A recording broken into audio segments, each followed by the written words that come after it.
Hi, this is Trent James helping you create music in Ableton. Sometimes music production is all about the sounds you hear, but sometimes it's about the sounds you don't hear. If you want to get rid of sounds from your track, you can automate the track on-off button, but that's a lot of work. Fortunately, there's an effect called gate, which is like your own personal mute button, and it's one of the most underutilized effects in Ableton. So let's say you've got a sound with a loud part and a quiet part. With gate, you set a threshold, and everything below that threshold is going to be muted. Let's see gate in action by jumping into Ableton. This is a remix of Counting Down the Days by Above and Beyond. The synths have a lot of different release times and a lot of reverb, so when they stop, there's some overhang into this empty part, and I'm going to want to mute it there. I'm going to throw a gate on this group.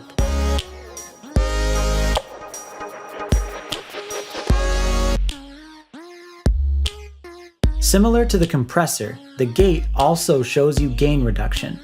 The threshold is how you decide how quiet is too quiet. The graph here is super helpful. So if you want to completely mute everything below the threshold, use a floor of negative infinity. Or instead, gate can just turn the volume down a little bit. Here, the attack and release are kind of reversed. Attack determines how long it takes the gate to open or for the gain reduction to go away.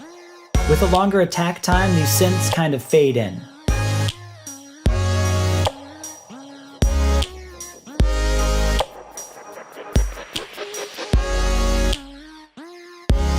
Release determines how long it takes for the gate to close or the gain reduction to come back. A longer release time gives your sound a fading tail, so the gate is very subtle. The shorter release makes the gate effect more obvious and dramatic.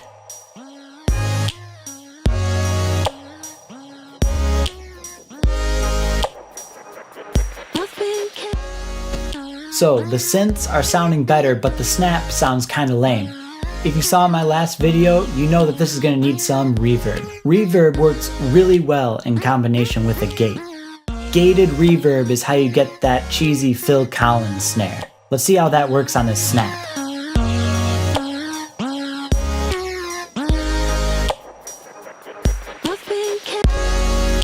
I'll start off by putting way too much reverb on this snap.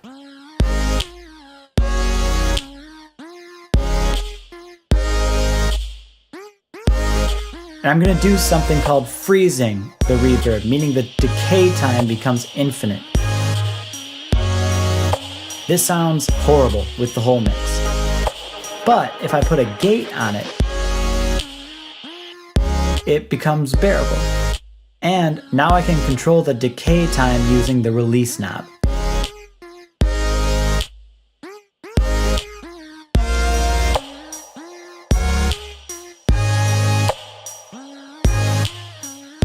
So now I've got a gigantic reverb, but I keep it under control. Let's say you're recording to an audio track like with a guitar. There's usually some kind of noise coming in, even when you're not playing a note. A gate can get rid of that noise when you're not playing anything. If you're going to do this, the gate should be the first effect in your audio track, before any compression or amp plugins. Make sure the attack time is low and your release time is long. That way you can't tell there's a gate on it, it just transparently cleans up your track.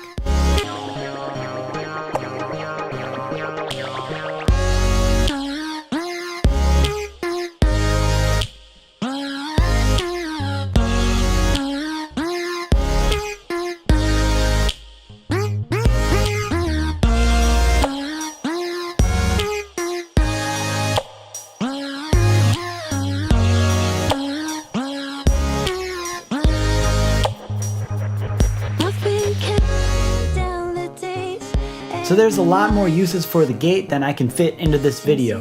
If you've got some unique suggestions, put them in the comments, let people know. And until next time, just keep making music.